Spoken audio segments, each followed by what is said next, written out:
Hello everyone, welcome to part 6 of C# tutorial. In this video, we're gonna talk about common operators and nullable types. We're gonna go through each one of these operators and explain by real-life example. So let's begin.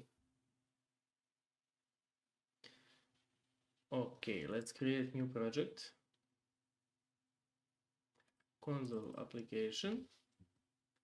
And let's name the project common operators. We will use .NET 8.0.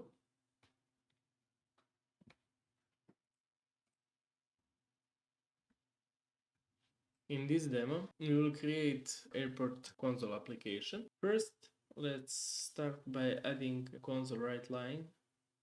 Welcome to airport message. CW tab.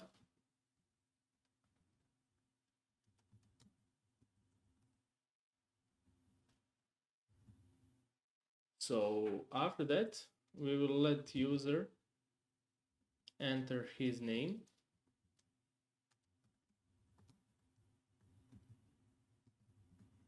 We will use console read line.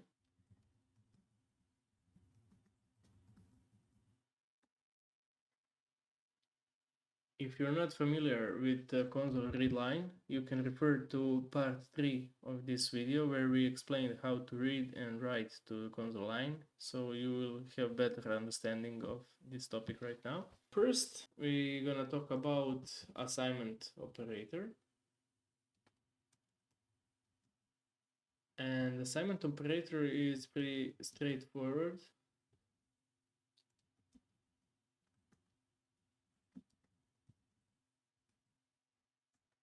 We will use this passengers count variable to store data. Assignment operator is this equal sign, and this value 0 is assigned to this variable.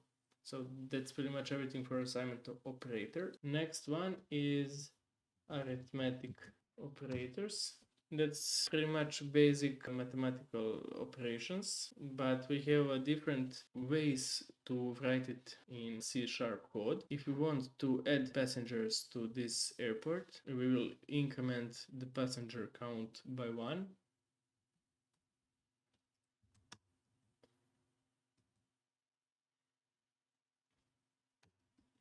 Okay, let me explain what I did.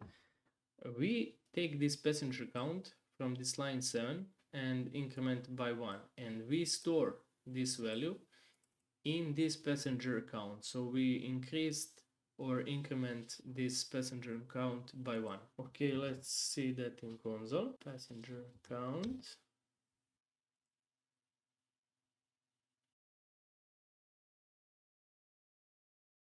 Now, and we got this passenger count 1.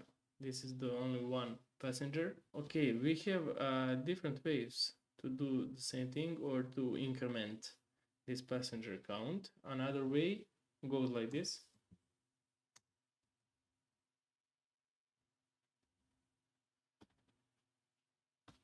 If we copy this console write line, let's see how many passengers will we have right now. Okay, as you can see, in first console write line we have 1 passenger, in second console write line we have 2 passengers. And there is third way to increment passengers, and this is the most common one. It's the simplest one of these 3. Let's display that in console. Okay, as you can see, in first console write line we got passenger 1, second console we got passenger 2, and the last increment we got passenger 3. That would be pretty much everything for arithmetic operators. I want to talk about reminder that is commonly used in C# and can be used by using percentage sign, but let me give you an example. First, we need to use divide to better understand reminder. Let's say we have passengers count of 12. We need to create a new variable, seats per row in airplane. 4, so only 4 people can sit in one airplane row. So the logic would be number of rows taken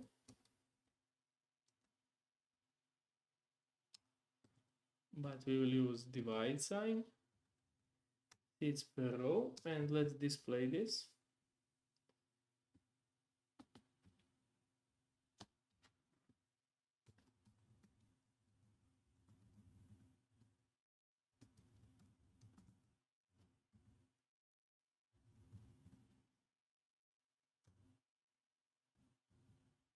Okay, I made mistake right here. Let's add n to the end.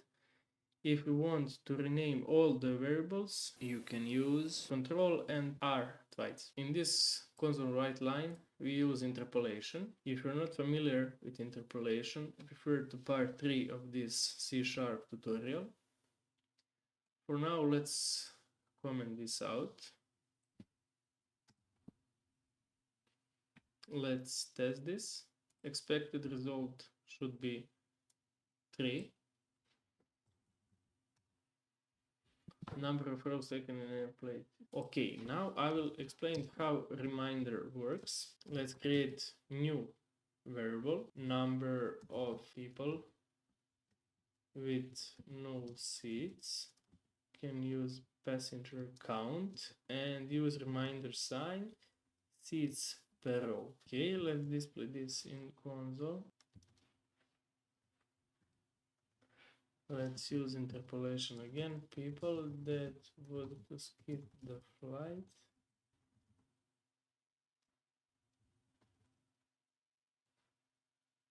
Okay, let me explain you now how reminder works. Reminder returns what is left when we divide two numbers. If we have, in this case, 12 and we divide by 4, only thing that's left is 0. But if we have 13 passengers and we divide it by 4, it is 3 and leftover is 1. So if we add passenger count to 13 and if we add one more passenger, when we use reminder sign, we should expect that there is no space for only one customer, as we can see in this example. As you can see, number of rows taken in the airplane is 3 and number of people with no seats is 1. Next, let's talk about comparison operators.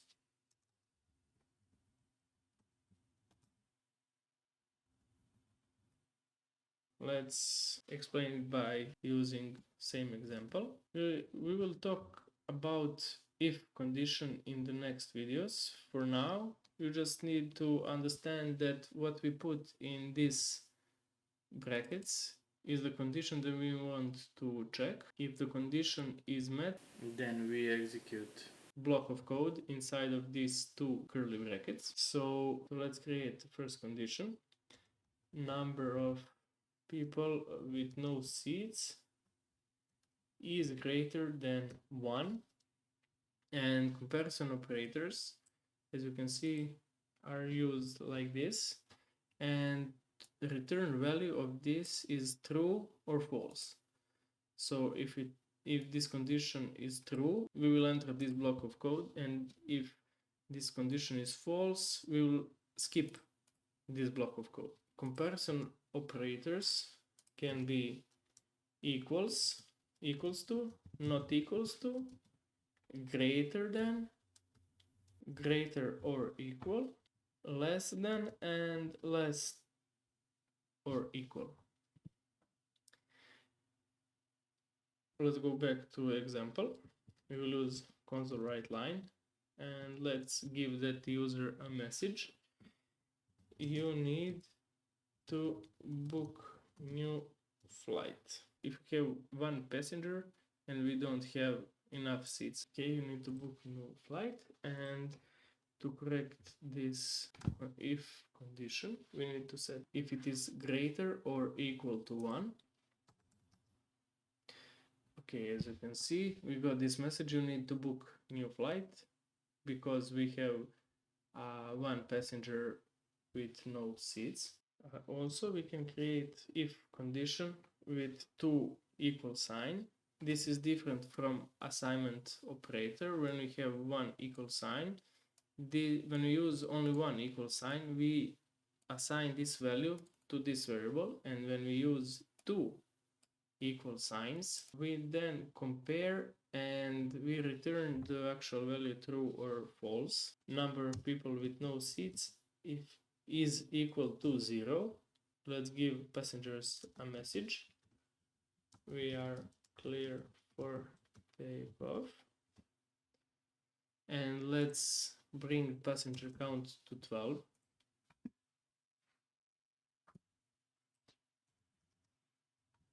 As you can see, now we don't have a message. We don't have the old message that we need to book a new flight. We just got now a message that we are clear for takeoff.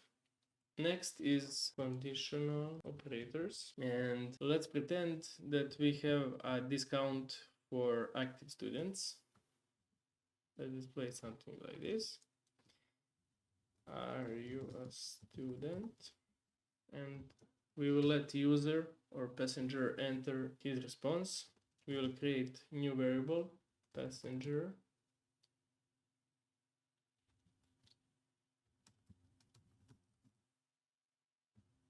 We will use console read line.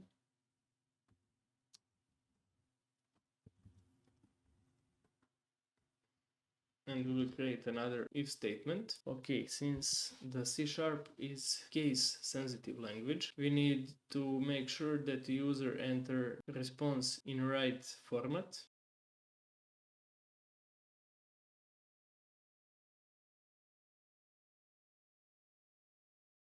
Now, okay, let me add message, and I will explain what I did right here. There are only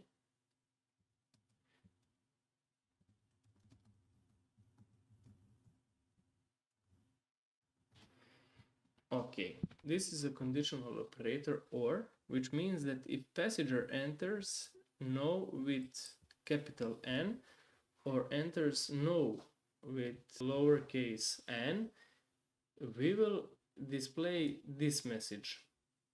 If he enters anything different, we will skip this console message. So this is a good example where to use or condition. Let me show you example when to use and conditional operator. Let's say that passenger name is different than empty string. This exclamation sign next to equal sign is opposite from two equal signs that stands for not equal to. We add that and conditional operator and passenger response is equal to yes.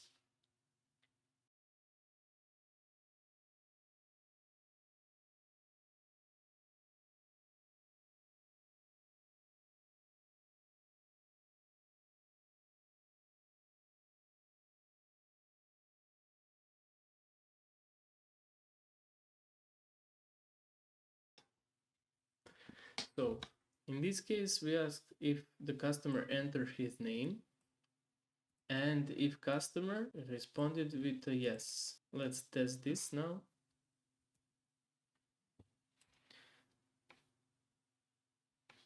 Enter your name, Nelly. Are you a student? Let's type no. And you can see there are only discount for active students.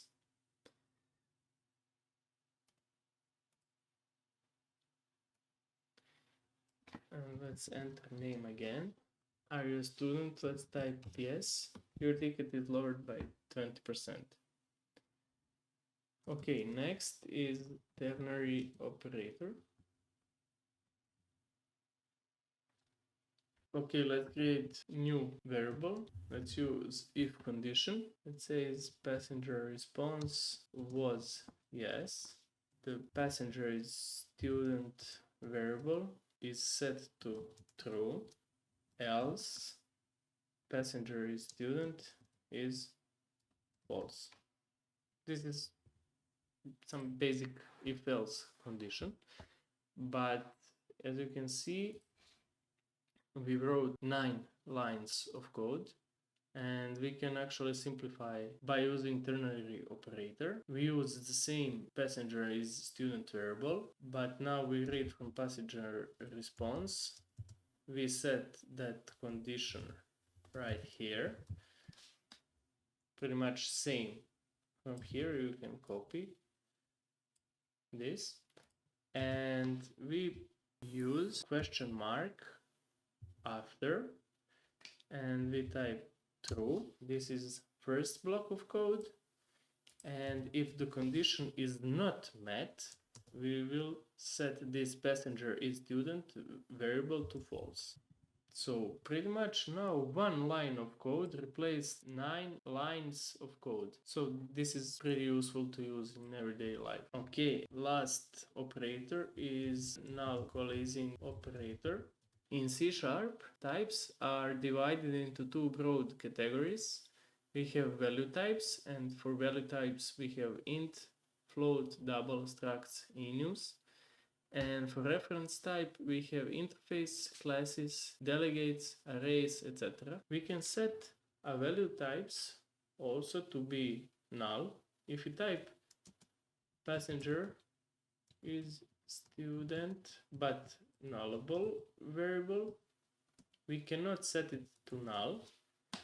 As you can see, cannot convert null to bool because this is not nullable value type. To make it nullable, you need to add after this bool keyword or any value type question mark, and now you made that variable nullable. Why do we use null? Null tells our code that that variable has no value. As I already explained in part 2 of this video, is that bool can only be true or false. What if our student never provide a response? We need to have third option, tell our student that he need to enter is he active student or not. Let's see this in code. Okay, in this if condition, we can use that passenger is student nullable variable.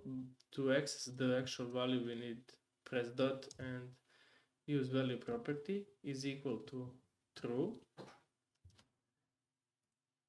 We can type again your ticket price is lowered by 20%.